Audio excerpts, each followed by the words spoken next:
Hello. Video covering some matchup guides or maybe just some matchup tips and things like that. Um, Mainly the ones that people have been requesting because I still hang around in a lot of the discords and people ask me like, I lost to this at the store champs, or I found this matchup really hard and lost in the finals here. How do I win it? So I've kind of listed them down. I've got 5 here, and some of them are very similar.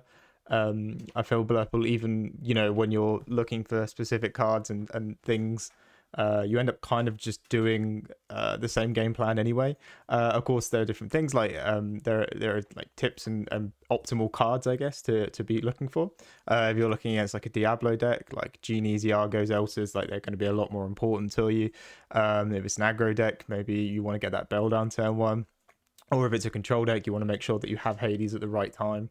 So yeah, but I think overall still it's the consistent powerhouse of ramp on 2 and then play just the advantage game for the rest of the game. You're playing a 4-drop on turn 3, 5-drop on turn 4, etc. But to go for each one of them, I was going to like mention each matchup, then mention sort of all the little like tips and things that I could say on it, your game plan, your goal, and do a little mulligan for you as well. So first of all is RB Shark. Not to be confused with RB Workshop, RB Shark, which to be honest with you, in my opinion, is probably one of the more favoured matchups, I think, which is interesting because I don't think Blurple really has any favoured matchups. Its whole deal is that it's just a very flat matchup spread, consistent deck. But RB Shark, it always feels like I'm a bit more in the driver's seat than they are, really. And the way you're winning it is just getting that early ramp, never really attacking your hand size. You're keeping it very moderate. You want it for things like ink. You want it for things like putting bodies on the board, cards to discard for Monstro, just resourcing the life out of them, really. So the cards that are a bit more impactful, of course, always that ramp on 2. Every matchup that I mention in these choices, ramp on 2 is always the most vital thing you need in the hand. I don't think bell down turn 1 is that important, which is not really. But we keep her still here, I think, because if we found Porp School and we found friends, so we've got one of the 3 pieces, we're already winning that resource massively. And I usually can tell if I'm playing against an RB Shark and I manage to get Bell, Porp, Sing friends, I'm just miles ahead already at that point. But the cards I want is I want to ramp into, I would think, a Genie, if I'm honest with you, because it starts putting the law pressure on. They aren't going to touch it because they have to mega ramp to the Shark, and by that point we should be able to mega ramp and get to the Hades in time. Just to answer their Sharks are here, I don't think this is a bad hand at all. I think maybe you would keep on to the Bell Dream for one more turn. I think Elsa is not too impactful in this deck. The only time I think Elsa would be impactful is if you already have an Iago on board or you have a Peter Pan and you're able to run them both into the Shark, so you get them to remove it by not ramping them. But not ramping them, is that better? Not ramping them from the Hades removal, is that better than just running 2 characters into it? If we're running a 4-drop and a 5-drop into a Shark, that feels kind of rough. So in this matchup, it feels very good and very important to ramp the to just use the Hades. Basically, there are matchups where we don't. I think into the non-ramp decks like RP Shark, we don't really want to be using the Hades as much. That's when doing something like Iago Elsa to take it out would be a bit more impactful, especially if we had the Iago out on board for quite a few turns and he's done a few things. Maybe he's traded a couple times, maybe he's like taken out a couple things off board then removed it. But we're still talking about RB here. I think I'd want to keep around this Cusco for a little bit. So I think I'd ink the Elsa past turn. Hope we get another ink. If not, we're just going to get rid of this sail. We're going to ramp. We're going to play Iago. And Iago is very, very big in this matchup, I find. They don't play any actions to remove it. A 4-6 means we can take out the Tala if we need to. It can still remove a Sisu if you need to and not be removed off the board. And, just sits there questing. Their Maui Shark can't really touch it. It can sing friends for you. Like I say, it's another thing on the board that would pressure removal for a mana if it came down. And then if we're on the play on the draw, doesn't matter. We should just be focusing on getting to that Hades so we can Hades their Shark. Or, you kind of want to be at a point where your hand size is pretty good. You've ramped and you're able to Hades the Shark and your game plan won't fall completely. With this list, we run Cusco and Monstro. I kind of like to always have one of those in the hand as well. Cusco is mainly here for the Magic Carpet bag, but, if they manage to be prep and play mana at 11 ink as well, that can be kind of rough. So I like to have either one of those in the hand, just so if they are aiming to B prep and play Madness down, I can answer it instantly, because a lot of the time they'll go heavy on that play. It'll be a very resource heavy play. Like I say, it will require 11 ink to do that in one turn. If not, they'll B prep and then they'll play the Madness the next turn, and even still, that's quite a heavy resource play for them. So yeah, it's just making sure that you've constantly got like a very decent hand size. You're doing your standard game plan of ramping. On the draw, you might require you to ramp twice so you ramp on 2, then maybe you ramp on 3 as well, just so you can get up to Hades, because they'll be one step ahead. And a lot of the times now they've gone down to this very consistent thing of they ramp on 2, then they how far you go, or they play Tala Sing how far you go, and they get a shark down by turn 4 or 5, or whatever madness it is. So yeah, just being prepared for that answer. Keeping cards like Tamatoa and Finders Keepers, you don't really want to ink them, because you want to have them as just ways to keep the hand size big. They are going to constantly try and just remove your stuff and drain you out, but what you can do is just keep the resource going. We'd hopefully find a Porpsicle. If we did, our Tamatoas can keep recycling it. I wouldn't use the Hades on things like their Sisu or their Tamatoas. If they're going to play a big Sisu, which they might do, because if this hand was a little bit different and we didn't have the Argo would play the Genie, they might Mega Ramp and get the Sisu out. But then at that point, yeah, we want to do things like using we want to probably find a Niago at that point, just do a perfect trade, or maybe a Bell and run it in there. Maybe we shifting it or something, getting on the board, or maybe a Fox bounce. Fox is perfect for taking out Sisu. We don't really want to use Hades on anything besides Maui Shark, because the ramp value they get, the loss of us having a Hades in hand is too big. So if that does mean that they get a 2 or 3 quester on board questing for a bit, I think you still take that, because if they're going to do that and you ramp them and then they play a shark, you're probably out of luck and lost that game. So yeah, you really want to save it for those sharks, and then use all your other resources. I find with Blurple, it's very much figuring out the best line. If it is bounce your Genie back to hand, run a Fox into the Sisu, that's what you're going to have to do. And then just constantly thinking, having all the answers in hand is probably the best way to put it. I'm trying to word this as good as I can. Having answers for shark and for mana, and you should be fine. And really don't let your hand size get too small. If some of your turns are just play one, maybe you haven't got any draw cards in hand, sorry, for that turn. Maybe your thing is just play a thing on board and pass turn. As long as you're around 7 to 10 ink, you should be able to do everything you want to do. 8 ink is your most expensive thing with Monstro. So if you get to that turn and you need it, you can always ink and play it. But if not, you can always go very far ahead with the ink, because 10 ink can do some amazing things as well, like Hades, and bounce it with a Fox. So yeah, it's just trying to match their ramp.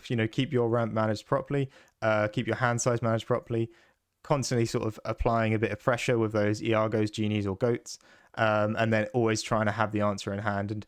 And sometimes in the early turns, if I don't have the answers in my hand, I will not be trying to apply that pressure. I will just be drawing cards as much as I can, even playing cards like Sail just for the draw factor, because I want the Hades in hand. They're gonna it's one of those decks where it's just basically who finds more of their top end sometimes, and we can more consistently do that. We draw cards, they have got the scrying cards, but I think because we get to keep all the resources, we don't pick one card out of 5, we draw 3 cards, or we draw 2 cards, we end up a lot better, and I always feel quite favored into that matchup. So yeah, that's just a couple tips and tricks, I think, for that matchup. And the next one is RP Shark, which I think going from one matchup where I'd say I feel quite favored, and if there's a lot of RB in the room, I would tend to want to bring Blurple, to RP Shark. And if I had to play against RP Shark for all day, or like say I did 5 rounds and 3 of them was RP Shark, I just really wouldn't want to do it. Similar decks, but they will just early on apply a lot of pressure. They'll play Diablos, Chernobyls, the 2-drop Ursula, the 1/3 purple one. They'll play their own Genies, they'll play Peter Pan, and they'll actually use Iago a bit more effectively. And it can be just a bit rough, because they're gonna all those games will always feel like they close out very tight matches, with them getting a large amount of lore and us sort of just being able to get over the line. So if you find it a hard matchup, I completely understand. I've been very fortunate in understanding that most of the RP players are saying it's not the best deck to bring right now, so that's awesome for me, because I really don't like it. I don't like having to figure out Peter Pan maths half the time. So yeah, but again, in that matchup, it's going to be a lot of who's winning the evasive wars. They're going to play their Genies and the Argos, because we get to ramp, we actually get to put things in the evasive, like pull before they do. And I think Iago's pretty huge in that matchup. A lot of them don't play actions. If they're playing a hypnotic strength as well, that's going to be a poor turn for them. You'll lose your Iago, but that's fair enough. You should be able to just play something else that turn. If they brawl your Genie, you should be able to play something else that turn, and their turn's going to be poor. They didn't develop a Peter Pan or something they maybe wanted to develop. And yeah, I find as well getting the bell early as well kind of big in that matchup, because they're just going to be littering the ball with Diablos and maybe Chernobyls and maybe Brooms, depending on how their build looks, and different 2-drops, because they just fit them in there. They're always in those sort of lists, and it's that passive lore gain of 2 1-drops questing every turn. Will win you the game in 10 turns, if my maths is correct there. So yeah, you kind of need to be out of the gate answering everything they have, and you want to be pressuring as much as you can. So the most perfect hand, I think, most perfect curve, we bell turn 1, sail into Genie or Iago, and then maybe, if they quest with something, you can hit it with the Genie and then move the damage over the bell, or Iago into Elsa, exert something like, if they play a Peter Pan, take it out, know that no rush is really coming your way, and you've won that evasive floor quite easily. And you have to win it quite early, I think. And the text that would be perfect for it, if you're really struggling with RP and you really want to be doing a lot better into the matchup, is take the Kuzco out and put the Ana back in. Because you can ramp up, play the Ana. It's unlikely that Ana will get removed. It requires they have 6 strength on board or 4 strength and an Elsa or exert. And then you can play your Elsas and exert and fire them in, get 1 card draw. You can take out a shark. You will lose your Elsa, but a 5-drop to remove a 6-drop is a lot more impactful. Or you can take out their Peter Pans, or just quite a bunch of things in there, really. The only thing you can't take out is the Argos, actually, which is kind of annoying. With the 5/5 Elsa is what I'm thinking here. But yeah, it's trying to just very early on aggressively present yourself as the person who's in control of the board, in control of the lore, getting ahead, because by the end of the game, when they're able to do 9 ink turns, like something like play Peter Pan, play Shark, and rush them in together to remove your stuff and get a thing back, like a friend's on the other side, that's just brutal. And even at 6 ink, they can do that with 6 ink. At 7 ink, they can do that with Iago and Peter Pan, and they will have B preps, so they can reset the board. They can switch the tempo quite heavily as the game gets later on. Those 7, 8, 9, 10. They can even be prepared and play a library or a Queen's Castle at this higher ink turn. So you want to really present yourself as the one in control early on, because later on it will be very hard to win back anything. And playing Hades on the Shark just feels really rough in this matchup, unlike the red-blue matchup, because they're ramping. There's nothing you can do. They're going to be ramping anyway. If they want to get to 11 ink, they're probably going to be able to do that. Whereas here, they have to ink once a turn. If you ink for them, they're going to get those power plays of playing a Be Prepared in a Queen's Castle, or Be Prepared in the Library, or, Maui plus Peter Pan a lot earlier than we are. So, yeah, it's kind of just trying to win the board early. That's why Belle is pretty good. She can start cleaning things up.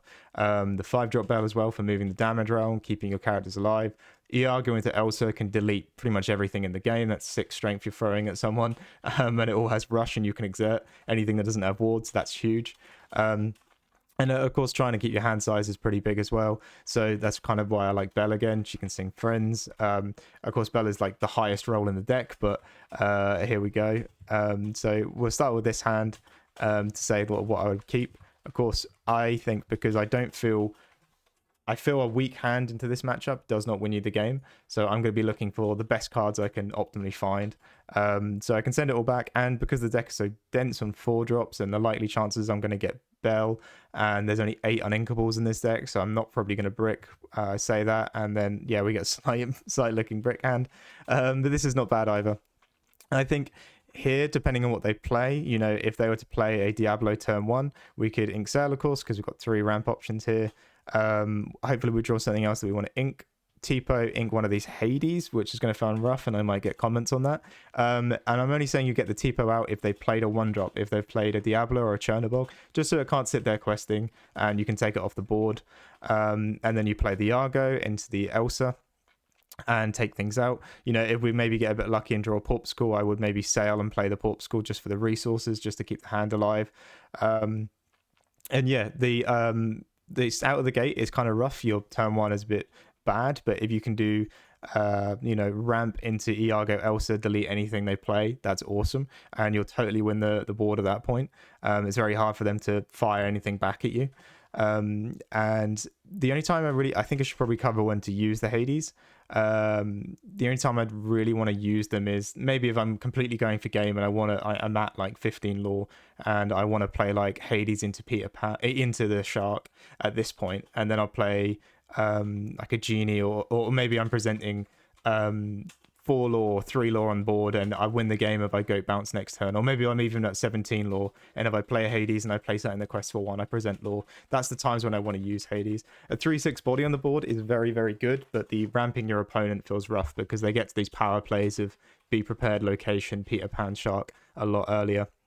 So I think the only thing I'd say that's a bit bad about his hand is not potentially much draw power, and that's maybe why I would opt to use the Sail. But I'd probably want to get rid of one of these Hades with a Tipo, and if I do Elsa into Iago into Elsa, I can start winning the board quite heavily. I think I'd actually have such a strong board with 3 characters of Tipo, Iago, Elsa. I could, if I found a Finders Keepers, I could play it. I could sing Friends from one of these people. The great thing about Blurple is you're likely going to draw into a card that says draw a card on it. So we might find a genie as well. So I don't think overall this is a bad hand. Iago Elsa is perfect for this matchup. In my opinion, I'm sure JDR, the GOAT himself, will say some different things, but these are just all my little thoughts on the matchups. So I think that's a hard fought matchup. It's probably about 43% win rate or something like that. Again, that's Blurple for you. You never go above 60, but you never go below 40 on your win rates, except into Steel Song maybe. But maybe that's shored up a little bit more these days. I don't know. But the next one is Amber Steel Aggro. A lot of people mentioned about that. I think maybe a lot of players are getting consistently high rolled by it, and the thing is, if it high rolls you, there's not much you can do. If they're going to shift and sing removal on your bell and then dock spam you twice that game, there's not really much you can do. That's the kind of power level that deck is at, and why I was mentioning it in the video yesterday. On paper, it just, when it does its thing, it's a lot better than all the other decks are in the meta, besides maybe RB Shark itself. So yeah, it's just when they're going to do that, they're going to do that. But what you can do is likely chance over 3 games, you're going to have the more consistent play patterns. You're going to do the things you want to do a lot better. The cards I'm kind of looking for here is I want Bell turn 1 on the draw. On the play, I don't really look for Bell turn 1 that much. There are some other cards that I find a bit more impactful. So I want my ramp on 2, of course, but I want Genie into Elsa or Bell, and that will start winning me the game. Because if we think about it, I ink turn 1, pass to them, they play their Daisy or whatever, I ramp, and then it comes back to them. They quest and establish a SME or whatever. I play a Genie, and then if they quest at any point and play anything else, I can play the Genie and rush it in and move the damage over a Bell. And if they don't quest and I get an Elsa, I can take out their stuff, meaning that they didn't even get the lore from it, and they need every bit of lore they can to win this matchup, especially on the draw. So that's kind of what I'm looking for there. Bell, of course, is just another thing that you can run in and take stuff out. There are some more interesting lines as well, where you could do a Bell into Tipo into a Fox. You know, the Fox could take out the Daisy, and then the Bell can sit there and maybe take out a Lady or a Piglet, or, you know, stop the Piglet from taking an early quest, or get rid of it so it doesn't get to quest again. Or it can just 1/1 with a SME. I think that's also not bad, because the longer the game goes on, the better it is for you. But on the draw, definitely, I feel like I want Bell. Every time I've played it and I don't get Bell turn 1, unless they majorly brick and miss turn 1, it feels like the lore is just way too far ahead. I'm doing everything one step behind. But yeah, in that matchup, I definitely want to look for a strong 2-drop. So I'd be Genie into Elsa here. You know, there was ramp in this hand, I'd say it's absolutely perfect, but it's not. So here, yeah, I'd probably want to get rid of these things. I probably, if I was on the play, to be honest with you, I would go like this, and I would send it all back. We actually missed. If we kept the what's it called? The Bell here, we had Bell Pop Friends, which is awesome, but we didn't. But here, definitely, I still think this is an amazingly perfect hand. You've got the 3 cards that are so impactful here. So I think starters with Ink Friends, we don't really get many turn. You Ink Friends or go. Pick in the comments and tell me, because I think either is kind of fine. And we play this popsicle out. Maybe we get a Bell, maybe we don't. Maybe even want to just keep the Bell if we get it, because next turn we can ink another card, play the Tipo out. ramp, and then we can go into Genie. And as long as they haven't set up a singer to Zeus the Genie or strength, go 4 wide and sing strength on it, which is pretty impossible for them to do on the play. Next turn, we're going to either answer the characters by exerting something and running Elsa and Genie into it, or we're going to be putting Belle and moving the damage over and taking it out that way.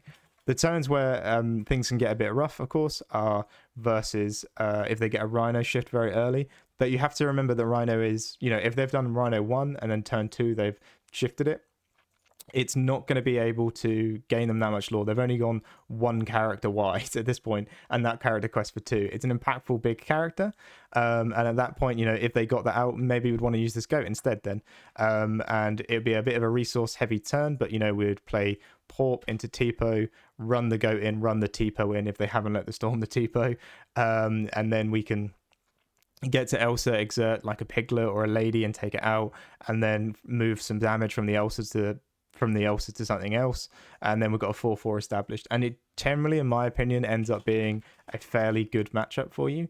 But if they're going to get some major high rolls where they shift Rhino and then they go Lady and then they sing strength on your on your Belle, or they manage to get to Cinderella double 2-drop on 2, and then they play a 3-drop and they get 4, and then they can sing strength from your Genie. If they can do some amazing things that Cinderella has always done in the game, then you really can't be upset with that. That's just Lorcana. High rolls are high rolls, and that's how the game's going to go. Majority of the time when I've played in practice and played at events, the deck doesn't work, and they end up getting like 2 Let the Storms in hand and a dock, and that's enough to like break it. And that happened with me consistently as well. You'd be like, I kind of want to do a heavy mulligan for a good curve. You do it, your hands all songs and a dock, and you can't do anything. So yeah, whereas this deck, of course, you're doing the same thing every game, ramp on 2, 4-drop, 5-drop, as I keep mentioning. So yeah, you can't really be upset with the high rolls with it, but the way that you'll probably come out on top overall in matchups, and it is a bit hard to say, but that is TCGs for you. I would just do 1 hand on the draw. I think I would send it all back. The only difference here is, I'm not going to keep this Genie. I'm going to send it all back. Of course, we don't have ramp, and we want to get the Belle turn 1. And I think here is still a fairly fine hand. We didn't find his keepers. There is no way in any chance, I was going to say something, there was no way we will ever be able to play that Finders Keepers. So we ink it, and we play a Porpsicle to draw, and the good thing about that is if we still don't have the Belle by this point, we have a chance to draw into it and pop it and get it on the board at some point. And it might be better that we play it later on.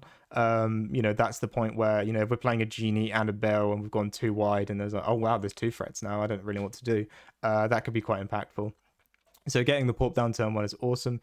Sail into Genie. Hopefully we get one of these 5-drops like Belle or Elsa to start interacting with the board. But I think as long as they're not going to triple daisy you or something mad like that, this is a very winnable hand for Amber Still aggro. And the last 2 matchups are kind of joint together. I probably want to talk about them together because it doesn't make much sense else. Is Green Purple and Green Steel.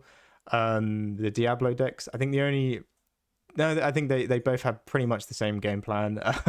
The only difference with Green Steel is sometimes you're going to have to watch out for Beyond the Horizon. And my main tip for that is never let your hand size grow to like 8 cards or something like that. Always keep it at like a healthy 3, 4, or 5 cards. Because if you get it too big, they're just going to get huge Prince John value. All those cards are gone anyway. So keep it at like a healthy size. But for everything else, and Green Purple is the more important one, I think. A lot of people are mentioning Green Purple a bit more. The game plan is very simple. We just want to really win the evasive war quite heavy. Looking at the deck, it's kind of, again, we're using the Genie, but we're using it in a different way here. What we want to do is get the Genie on the board so we can start pressuring any Diablos that are shifted. And Genie has basically become like the best answer to Diablo in the game. Having 4 health means it's pretty hard to remove. It can be bounced, of course, but with Blurple, the great thing about that is when you follow a Genie, you can also follow up with an Elsa. So even if they move to the Cove, even if they kit bounce, if they double Let the Storm, if they whatever, you can probably answer it. I'd say as well, just mention one more thing with Green Steel. If they play a Diablo or an Ursula, it's more important to get rid of the Ursula. Definitely 100% get rid of the Ursula, and you can deal with the Diablo later. But back to Green Purple. In the matchup, I kind of really want to prioritize Iagos and Genies. We just really want to be winning that evasive war. And then into the later stages of the game, what we're aiming to do is just draw many cards, play a lot of bodies on the board.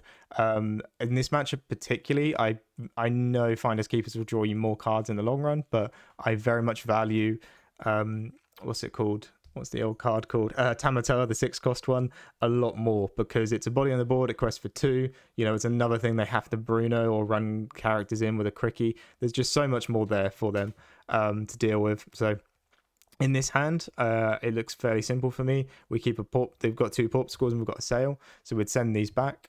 And they end up the hands being not too bad there. We could ink either the Bell or the Iago. I think the only time I'd ink the Iago like straight out of the get-go is if they like game 1 they'd show me that they had a ton of like hypnotic strengths and stuff like that and answers for the Iago, which is very likely. Green Purple does play a lot more actions. Their deck allows them to play a lot more actions than R1 does, and it could still be fine that we ink this Iago. If we're on the play, I think, yeah, I'm looking at inking the Iago actually, even though I kept it. But we've got the Genie in hand now, which I prefer. We ink play Popsicle. Next turn, ink, sail, Popsicle, Genie into Elsa, into Bell, into just win the game on the spot. So that's a very good hand, in my opinion. And of course, because you've got the Elsa, if they ever move the Diablo to the Cove, you've got double move, and then you can start using Bell to move damage over, and then Bell and Elsa or Genie can take out the Cove, and then hopefully with the 2 pop scores, if you find a Tamatoa, you're just going to get so much card draw going that you just overwhelm them. So it's kind of overwhelming them with card draw and with just removal, but also body-based removal and like body-based like card draw as well, like Tamatoa. And it tends to be the games end up with like them at 4 or 5 ink. I'm at like 9 or 10 or 8 or something ridiculous like that. I've either got a bunch of cards to draw or a bunch of ways to draw cards. I've won the evasive side of the field. All of my characters on the board, it doesn't matter if it's like Elsas and Genies, Bells or 3-cost Bell or whatever it is, or even T-pose. They've got the same thing that Green Purple has. No, the Green Purple has the same thing that Blurple has. They don't run red or steel, so their removal is all based on I have to hit them one by one. They do have cards like Bruno and Kit and Muses and stuff, but overall they'll have to deal with every character individually. Whereas steel removal can sing a song, or red removal can beef up the entire board. The game ends up being I've just been able to outvalue them, outtempo them. If they're having, I will do things like get rid of a 2-cost Ursula, because singing Sudden Chill from Ursula, drawing a card, me discarding a card, is pretty big for them. But if they're having to hard cast it, that's kind of rough for them, because they're not advancing anything on the board. I'll draw more cards next turn anyway, because that's what Blurple does. It just draws cards for like the majority of the time, and just be able to go wider and out tempo in every avenue.